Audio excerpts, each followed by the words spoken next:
still feel the fuzz. That's what you get for putting on like lip gloss and being around yarn.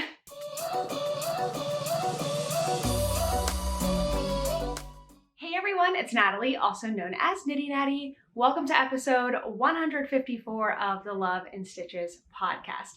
Today is Wednesday, October 12th, and a lot of exciting things are happening this upcoming weekend because it is Rhinebeck weekend, which means I have Rhinebeck sweaters to show you. I've also started on my West Knits MCAL, so fair warning, there are Clue 1 spoilers in this episode, but before I show you my shawl, I'm going to say, hey, just a reminder, I'm showing the shawl, and we'll tell you where you can skip ahead to if you just don't want to see Clue 1 just yet. So the weather in New York has changed a little bit since last week. I was wearing a sweater last week recording the podcast, and now it is like beautiful and nice. It's been in the 60s for the past couple of days, which has been amazing, but I kind of wanted to get a little colder for this weekend so that I'm comfortable outside wearing my sweaters. My plan is to have on a t-shirt underneath, so when I get warm, I can take the t-shirt off and just hold onto my sweater in my backpack and then put it back on later if it gets cold outside again. So hopefully that will be totally fine and work out okay. I'm still finishing up my coffee this morning. It's about 10 a.m. I got some new cups. Oh, I hear a toaster.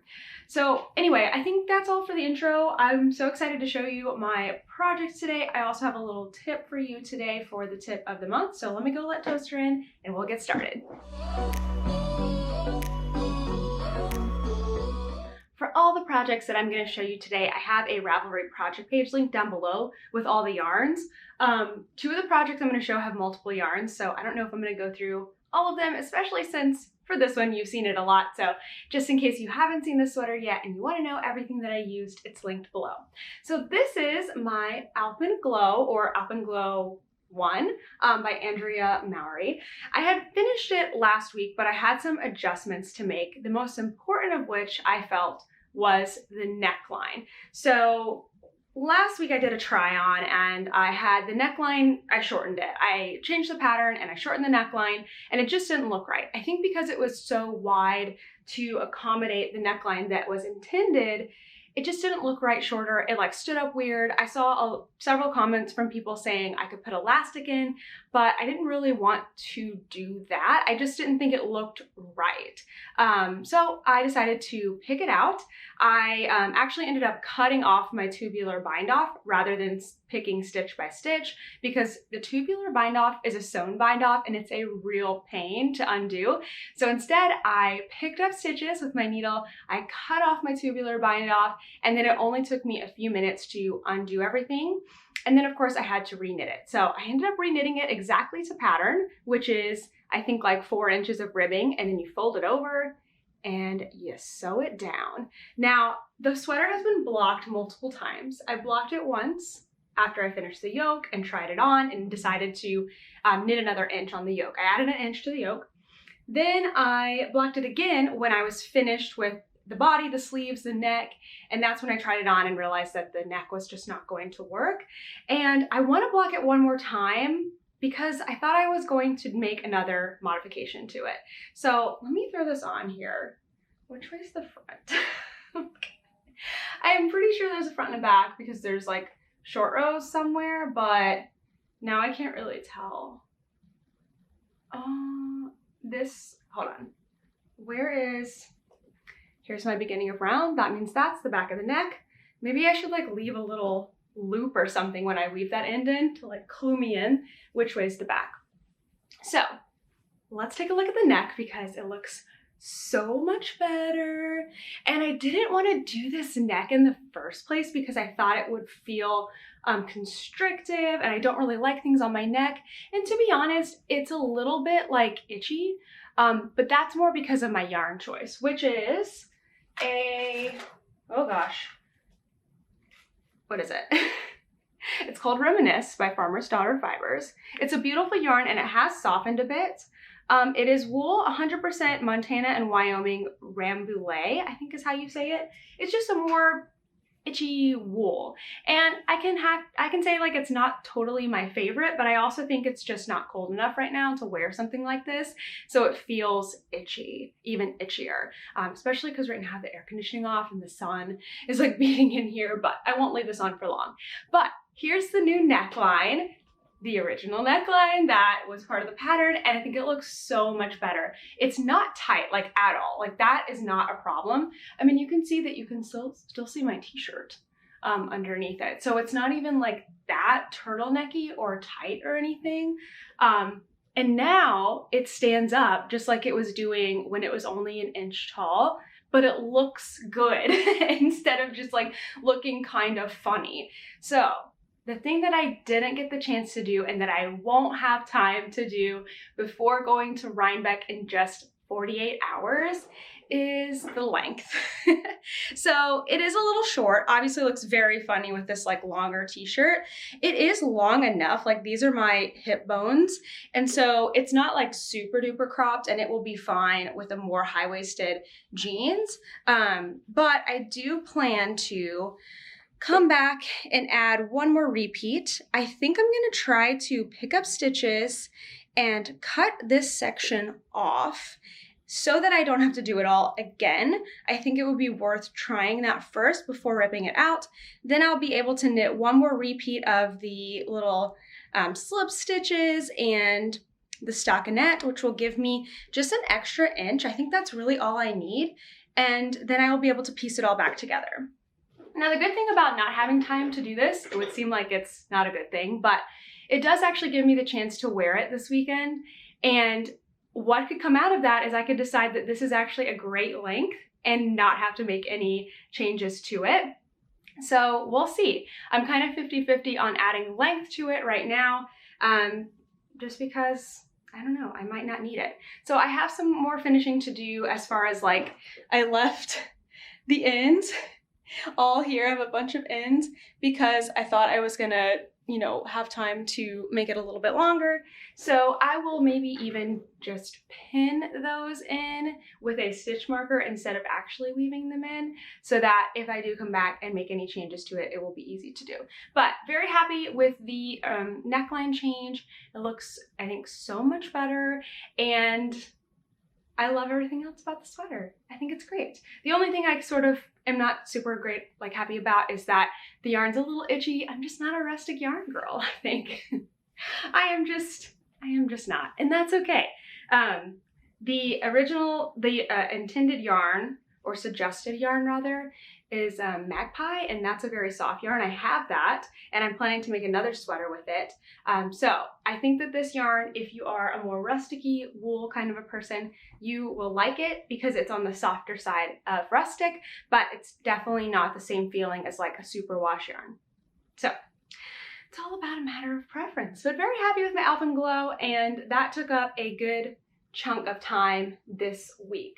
Did I already say that I've been knitting like mad? I think that this may be the most knitting that I've done in a week's time since maybe when I went to my parents in July and I knit like half of the dress. That was a lot of knitting too. But yeah, I just did a lot of knitting this week. We just didn't have much going on, and it worked out great because I needed that time to knit. Hang on, I think the sun is rising up enough for me to let a little more light in here before I show you the next project. I have another sweater to show you, and it's also kind of a nearly finished thing, but this one is like more finished than the Alpen Glow because Alpen Glow may get another inch on the length, but this one just needs some weaving in ends and blocking.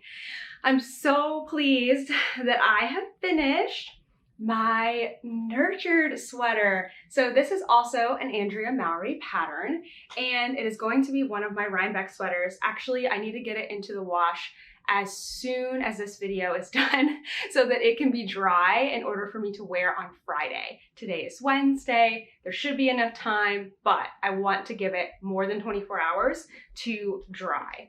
So I did a ton of knitting on this week. I was down here last time we talked on the podcast, and I was debating making the body longer. So this is intended to be a super cropped sweater. The yarn I'm using is Loop Yin Yang in the colorway Makeup. And I've actually ended up with a whole extra skein that I didn't even have to get into. I did use almost the entirety of the other 5 skeins that I had. So I bought 6 skeins and I ended up with 1 extra, and I didn't wind it because I wanted to keep it intact just in case I didn't need it. Then I can much easier de-stash it to somebody. And that's my plan, because I'm not going to hang on to extras for no reason. So back to what I was saying about the length. Last week I was thinking about extending the body. The body was only 8 inches as recommended by the pattern. That was super duper cropped, like belly button cropped, not hip bone cropped like my Alpen Glow, but very, very cropped. So I started looking through all the Ravelry project pages and I decided I'm gonna add some length to it. So at first I added like 3 extra inches, and then I was like, now it's just in a weird spot that I don't think is very flattering on me. So I ended up adding a total of 5 inches to the body, and I still had a whole extra skein of yarn, which is great. So you're looking at more of a full body nurtured sweater, whereas it's intended to be super duper cropped. It looks adorable on Andrea Mowry, but I just didn't think it was going to be something that I would like, especially using the feelings that I had with this sweater being a little bit too short. So I think that's the only modification that I made to the sweater, is just adding a ton of length. One other thing I have, this neckline, I bound it off with just a generic bind off where you work 2 stitches, pass 1 over. I worked in the ribbing pattern, tried it on, and it was tight. Like I could get it over my head, but it also kind of looks strained and weird. So I picked that back out right away and I went ahead and did my favorite stretchy bind off that I always do for the top of socks. So now it's also in pattern, but nice and stretchy. And the way that you do that bind off is you work 2 stitches still, but instead of passing one over the other, you knit them together through the back loop. And then you work 1 more stitch in pattern, and then you knit them together through the back loop, work another stitch in pattern, knit them together through the back loop. I have a tutorial on this in my sock series for toe up socks on the cuff. And it's just a really great bind off for all sorts of things. Not too stretchy, but stretchy enough. So let's try this on, and I want to talk more about it. I've done the finishing work of putting the underarms together, but I still have like ends everywhere. I still have stitch markers on the sleeves where I was counting increases and all kinds of stuff. But let's get this guy on here. And if you can tell, the sleeves are really tight, like hard for me to get on. I haven't blocked it yet. I am expecting to get a little more out of it, but these are tight sleeves, and this is not the first time I have made an Andrea Mowry pattern and had that issue.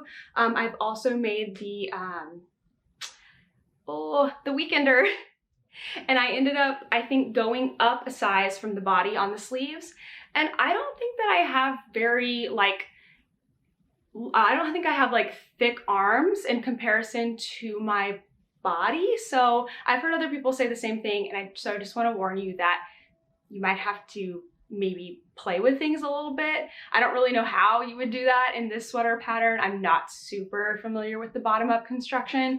So maybe if you're like, if that's really bothersome for you to have like pretty snug upper arm, maybe stay away from this pattern, honestly. I hate saying that, but it's just the truth about this pattern. However, I can wear it, and I'm hoping to get a little more wiggle room out of it soon. My friend Amy, that's also making this sweater in the opposite color, so like hers is bright pink, she said the same thing about the arms, that they are just tight. So I know it's not just me, so you've been warned to make smart choices about your sweaters. Okay, so let's take a look. It is super cute.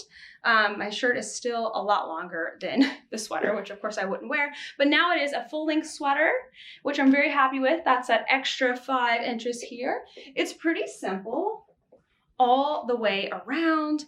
The sleeves are pretty simple, but it's got this really fun texture pattern all over. So let's talk about the construction of the sweater. So this was a really neat pattern to knit. It's the first time I've done a bottom-up raglan where you make the sleeves and the body, and then when you join here, you join everything together and you work up and you decrease. So that's why you see this raglan here. And the best part about that was like when I got to this part of the sweater, I was so motivated to just knit and knit and knit and knit and get it done. And it went pretty quickly. I think I did this whole part in just a couple of days, which was great, while also working on my shawl. So I haven't blocked it yet, but I'm happy with the length of the sleeves. I'll probably try to get a little more like width on them than length, because that's what I really need here. It's just feeling like a little snug, just a little snug. But I think everything else is good. I'm really happy that I went back and did a stretchy bind off here because it was just feeling a little tight. You can see the neckline is like maybe a little on the wider side. My t-shirt is kind of coming in here. I wouldn't wear a t-shirt underneath it. But I think it's gonna be a great sweater as long as I can get a little more room in the upper arms. I think it's something that I would find myself like pulling out and wearing a lot. Okay, it's hot, so I'm gonna take it off. But there was one other thing I wanted to say about it. I feel like there's something else I need to do. Oh, I have heard a lot of people say that they found the short rows on this to be a little bit tricky, and it is a little bit tricky. So I would not recommend this as a first sweater, but once you've made a couple of sweaters and you kind of have a familiarity with textured patterns and being able to read your stitches, I think it will be just fine for you to do. Now I am gonna have another tip about knitting this sweater and just like knitting sweaters in general coming up in my tip of the month section, so I will save that.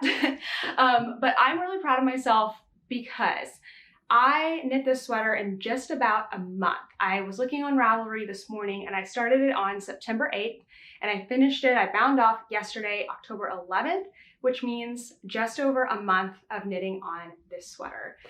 I mean, I feel like that's really fast. I know that there are people out there that probably make sweaters in much less time, but for me, that's really, really quick.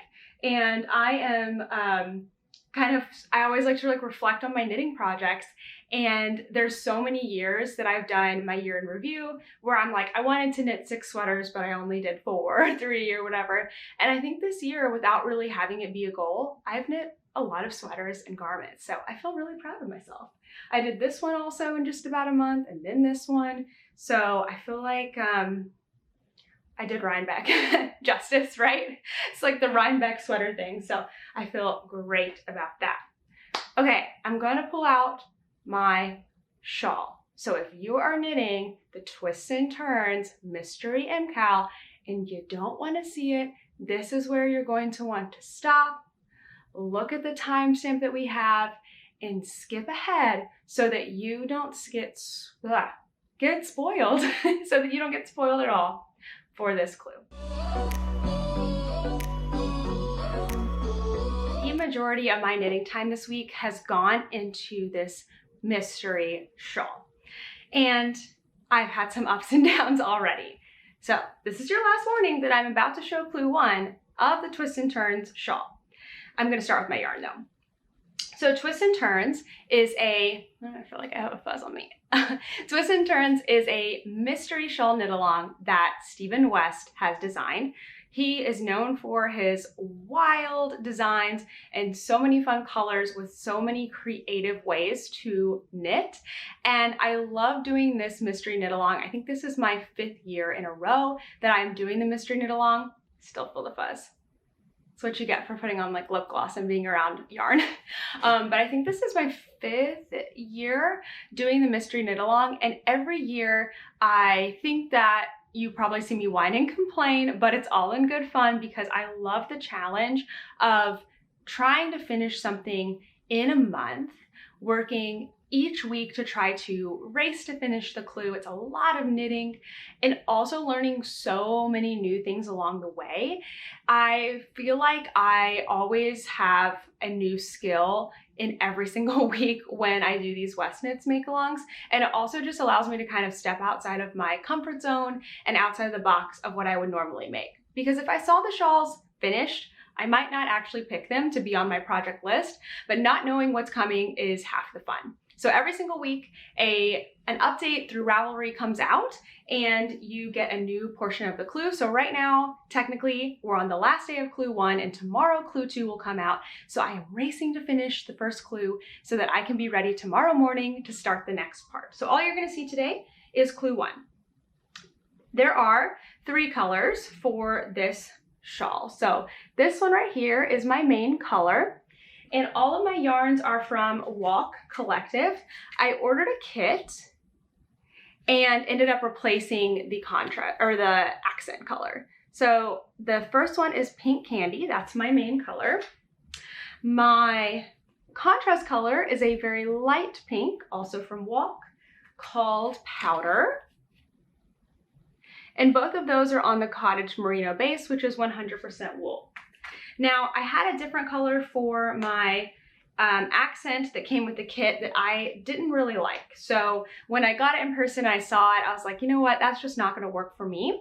And luckily, my friend Diane had this color. It's a nice gray color, also from Walk, which is nice because it's the same company. It is called Stone and it's in a slightly different base. It's a 90% merino and 10% linen. So it just looks slightly different. It's still a single ply. It's got more of these like little flecks with the linen, but it should knit up just fine with the others and it's the accent color. So we'll see. It hasn't come into play yet. Okay, so let me show you my clue 1. I am gonna make it, but I am gonna do a lot of knitting today in order to do so. So here it is.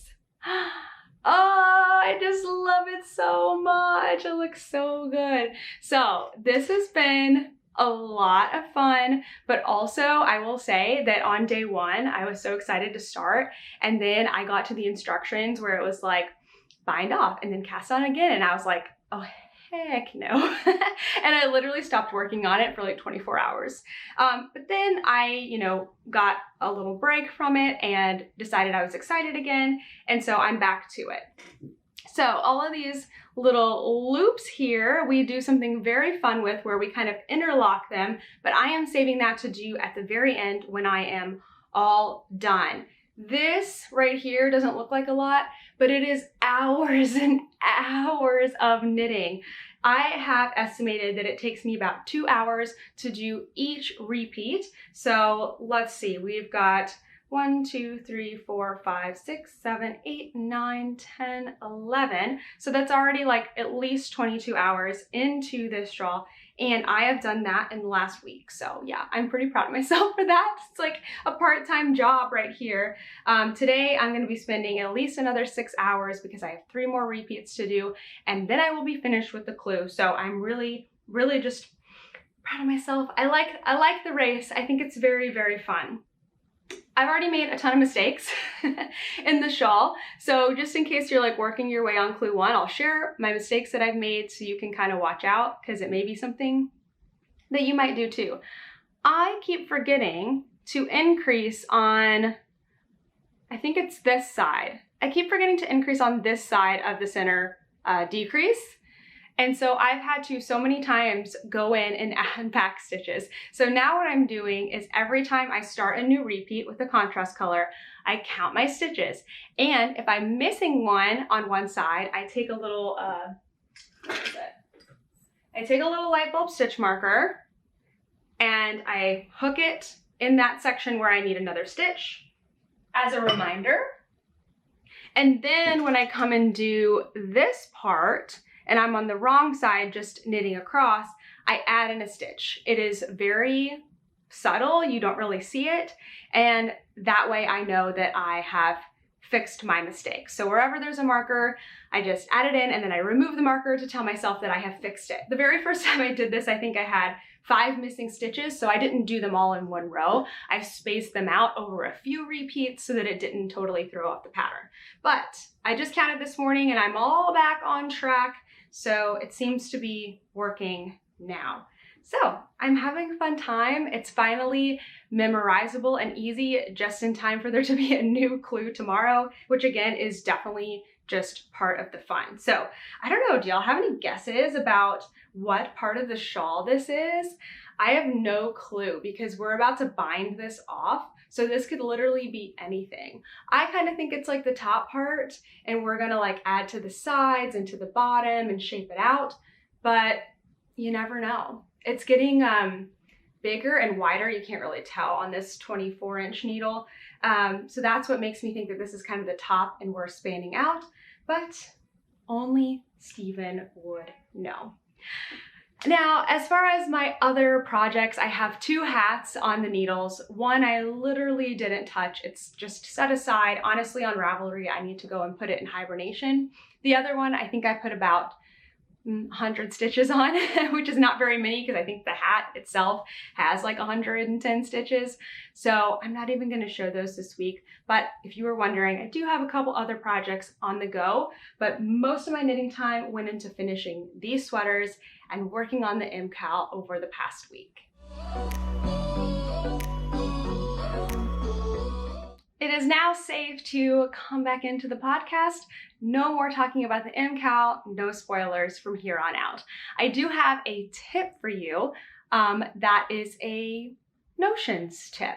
It's just something that's made a big impact in my knitting in the past month, and so I want to share it with you just in case you haven't heard of it. So I've pulled out my needle bag. All of my needles are in here. Really need to kind of go through and take some things out. But this tip is not about needles, even though it is technically about interchangeable needles. It's more about cords. So I've got my little extra cord bag that I'm going to pull out, and I have tried something new lately, and that is the Knitter's Pride Mindful Swivel cords.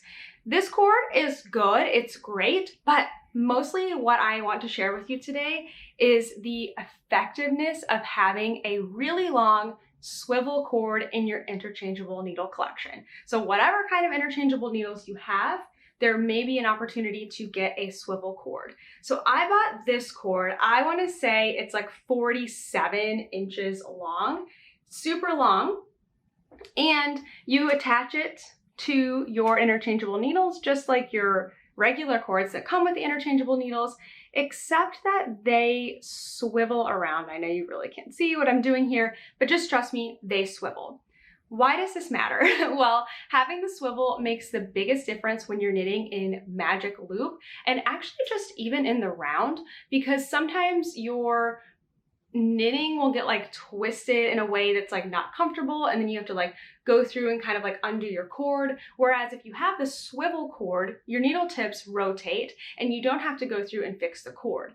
It's good for knitting in the round, but it's really good for magic loop, and I have needed to do magic loop so many times in the last month. I do have a couple visual pictures here. We're not going to the desk today. This is going to be more of an explanation thing. In this sweater, I have used this cord 3 different times in 3 different places. I bought it originally for the sleeves. So when I was knitting on these sleeves, I did them 2 at a time. And at first I had them on 2 circular needles, but it was driving me crazy. It was taking me forever to switch between the 2 needles. The needles were clanking together and driving me nuts. So when I was in Maryland, I bought this cord and I was able to put both sleeves, fit them both on this with magic loop. It was the perfect length at 47 inches, and I had plenty of room, and then the swivel tips just made it so easy for me to work both sleeves at once. If you're a 2 at a time sock knitter and you don't have swivel cords, you might want to find some because they are just awesome. Okay, so that's the first time that I used it. I thought I was done. I put this away in my bag. I was like, I'm not gonna need this anymore. But then I got to the point of this sweater where I joined the body and the sleeves together. Now you would think you could just put this on a circular needle and go on your way. Not the case. When you join a sweater this way, and this was my first time doing this, there are like tight turns around the sleeve that are just not possible for your needles to come together this way, the way that you need to knit, and it was just super uncomfortable. So I was like, why am I torturing myself? I think I put them on, all my stitches onto 2 circular needles again, and then I was like, no, I have this. So I put my needles back on my super long swivel cord, and I did something that I'm gonna call like half magic loop, because instead of having the loops on both sides, you basically let your loop chase you around. And this would be way better explained with a visual, so I apologize that I don't have this, but go with me here. When I was working on this, it was really hard to turn the corners. So what I would do is I would pull out on the opposite side of where my needle tips were a loop like this big, like super, super, super tiny, just enough to give me some space to maneuver my needle tips over here on the other side. Then I was able to like pull out one of the needle tips and bend it like this so that I was able to knit with my 2 needle tips touching, what is the right word? Flat? I don't know what the right word is. But instead of trying to like make a needle tip bend around a corner, I was able to give myself just enough space to come out and go like this.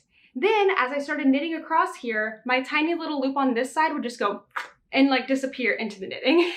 That's why I'm like calling it half magic loop, because you don't keep the loops on both ends. It's not necessary, and the cord wasn't long enough to do that.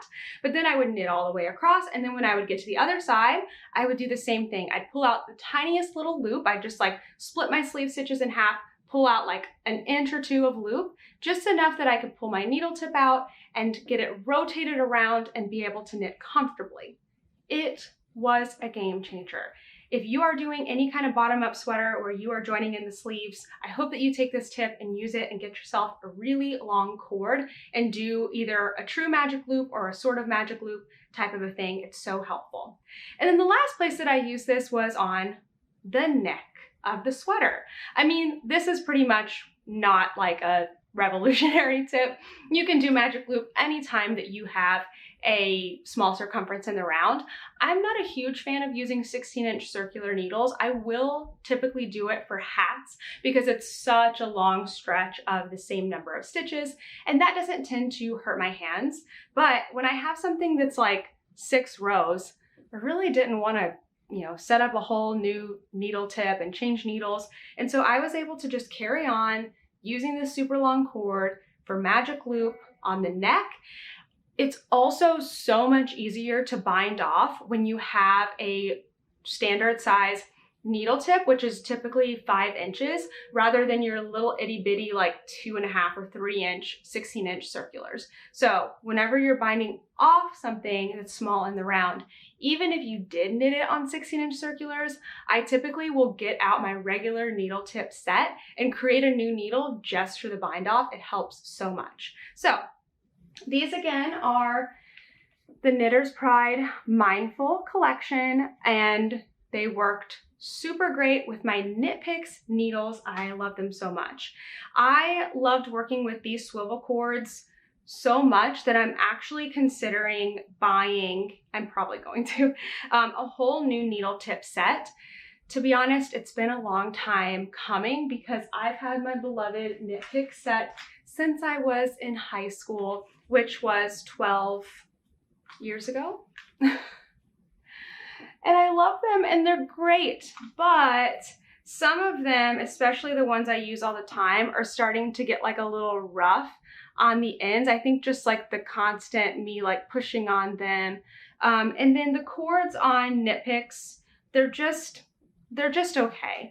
They're not great. They're not good for magic loop. They're not even as flexible as these ones. These are quite flexible. And my favorite cords are the Chaigu cords that have that like wired bit in them.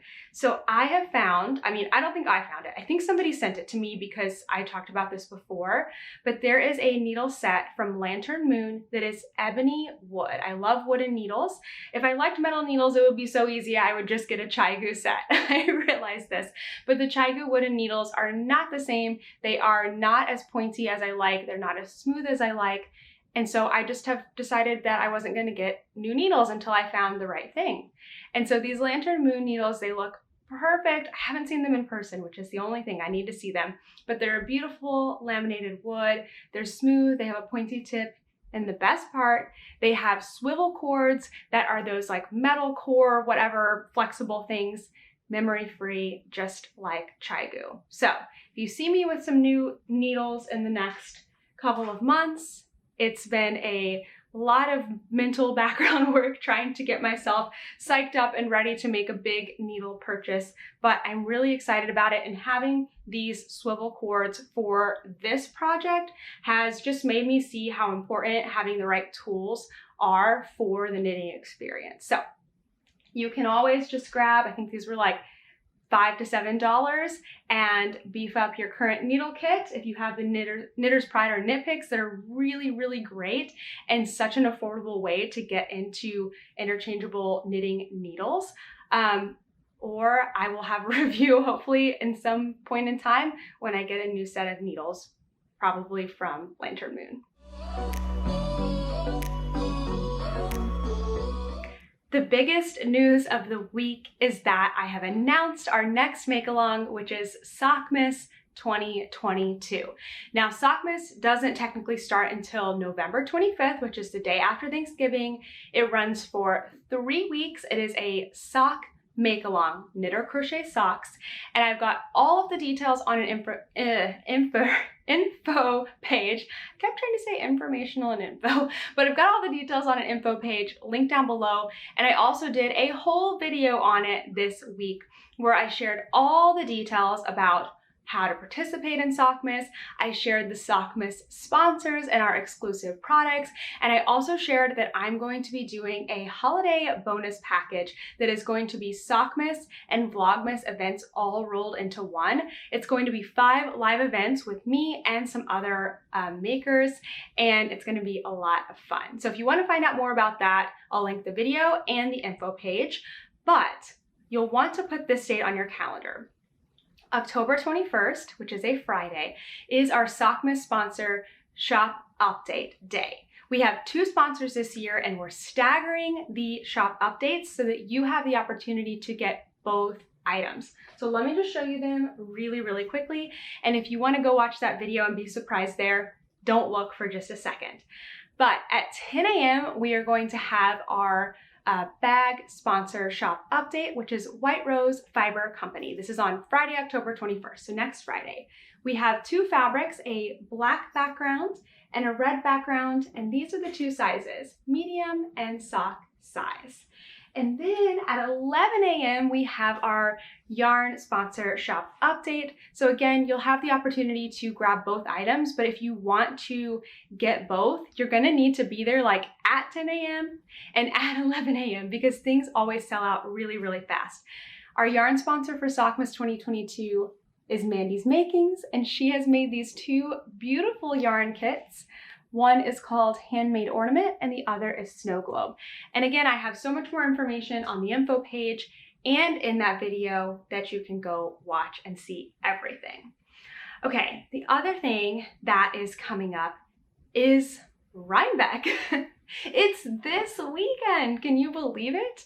So we're going to have some Rhinebeck videos coming out next week, which means no podcast next week. We're going to do 2 Rhinebeck videos instead because we are going to be there for all 3 days. Technically, the New York Sheep and Wool Festival is only 2 of those days, but Friday is like the pre-event, plus we're going to be taking the train up there. We're staying in this amazing room, and I can't wait to show all of it to you. So we're going to use Tuesday and Thursday next week to share with you videos. TBD, times may change. I will make sure to let you know on Instagram. Speaking of, if you're not going to Rhinebeck, which I feel like the majority of you are not going to Rhinebeck, right? Because it's in New York, it's like super far away. But if you want to be there in spirit and be part of the experience, make sure you are following me on Instagram. I'm going to try to keep you as updated as possible. There's not always great service there, so it may look like me sharing a bunch of photos in the evening. I don't know, but I'm going to do my best to make you feel like you're getting to experience part of Rhinebeck, because there were so many years that I wanted to go so badly. Last year was my first year, and I just love getting to live the experience through other people when I knew that I couldn't make it myself. So I want to be able to do that for you, and then we're going to be making 2 YouTube videos that will capture a ton of it. So if you are going to Rhinebeck, I would love to meet you and see you there. So here's where I'm going to be. On Friday, I'm going to be at Cake Palooza in the morning at the 10 to 12 slot. Then I'm going to be at Woolen Folk on Friday afternoon all day. Well, probably not every single second. I probably will take some breaks. And then on Saturday and Sunday, I'm going to be at Rhinebeck. We are going to do a meetup. So on Saturday, there is the Andrea Mowry Alpen Glow. Where did my Alpen Glow the Alpen Glow meetup. I'm going to be there. That's at 2 p.m. I'm going to be there for that. And then just stick around at 3 p.m. We're going to do a Love and Stitches meetup, and we can meet and greet, we can take photos. And I also have these adorable little stickers that I'm going to be handing out. Now, if you're like, I can't make the meetup at 3 p.m. on Saturday, no biggie. I'm going to be carrying these around with me. Just come up and say hi. Let me know you want a sticker, if you want to take a picture, whatever. That is all totally fine. The only thing I ask is that if you do see me like sitting down, maybe like taking a break knitting, or if I am eating or something like that, that's just a sign that maybe I need a break for a little bit, and maybe find me at another time when I'm walking around or, you know, standing on the hill or something like that. Other than that, I would love to meet you, and I'm really, really excited for this weekend. I don't think I've let myself get excited yet because I'm so focused on finishing these sweaters, working on the MCAL, but that seems to be going okay. So now I'm starting to get like those nervous, excited energy stuff that I'm going to be out of town for the next 3 days, and I need to figure out what to pack and all of those things. So I'm really excited for it. The last thing is that the Definition collection, which is my t-shirts and sweatshirts and all of that, it's going to be retiring on October 21st. So if you want to get any of that merchandise, make sure that you shop it as soon as possible, because it is going to be going away indefinitely on October 21st. And I have the link to that down below. All the logo stuff is going to be sticking around and will be available, but anything in the Definition collection, last chance next Friday, October 21st.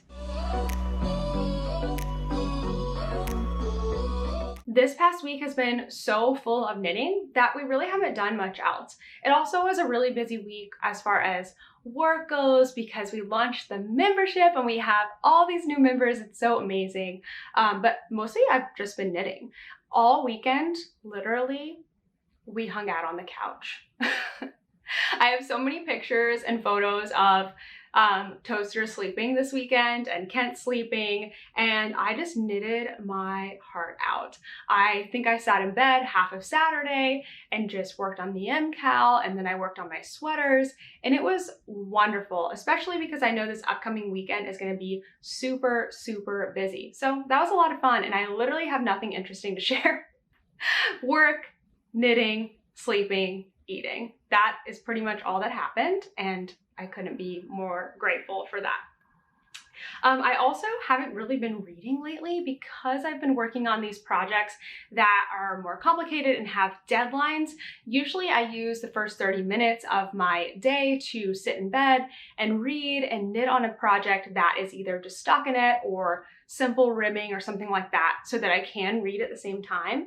But I've been working on decreases of sweaters and crazy MCAL things, and I haven't been able to do that. So it's been like a YouTube heavy week. I've watched a lot of YouTube. I've watched a lot of Bachelorette. I'm caught up on Real Housewives Salt Lake City. I'm caught up on the Kardashians. I've been just consuming so much reality TV, and it's been fun. I like it. It's been great. So no reading really. I haven't been reading my books except for about 5 minutes at night before I fall asleep. My weekly wins for this week, hands down, are finishing these 2 sweaters. Technically not finished, but I am so excited that I have these done. I feel like I'm done early because I have a whole day tomorrow to like pack and everything before Rhinebeck, and I'm not finishing it on the train there, which feels really, really good. And I'll add in that like being so close to finishing the first clue of the MCAL feels really great too. I don't think there's been a single year where I've been caught up and ready. I mean, I'm still not yet, but a single year where I've been caught up and ready for the second week of the MCAL. Clue 1 is always the longest. At least it feels like it. So I just feel proud of my knitting this week. And if you ever, if you don't take the time to like sit back and reflect on your week and think of just even one small area where you did a great job and congratulate yourself, I just encourage you to do that right now. Look back at what you've done over the past week. Look at your knitting. Did you get it a few rows done? Did you clean something out? Did you de-stash something? Did you just like take a break from your knitting? Whatever you did this week, just make sure you're telling yourself that you're doing a good job, because I got a message on Instagram this morning that was so sweet. It was like, look at you, you finished both your sweaters for Rhinebeck and you got them both done in like a month, and that's amazing. And I was like, that is amazing. But we don't talk to ourselves like that. We need to do that more. So if you need that encouragement, you're doing a great job this week. I love what you've done with your knitting, whether you've done anything or not, and you're doing a great job. All right, I really gotta go do some knitting, speaking of, because I've got like 6 to 7 hours of knitting to do, and it is already 11 a.m. Have a great one, and I will see you in the next one. Bye. Hey buddy, you wanna be part of the podcast? Where are you gonna settle in? I love it when he walks around with his blanket. What are you doing? Toaster. Settle down, handsome boy. The Definition collection is back with 6 brand new designs. You can shop this collection on my spread shop, which will be linked down below, from now through October 21st. But if you want to grab a shirt or sweatshirt by Rhinebeck, make sure to order by September 16th to allow plenty of time for shipping. Happy shopping!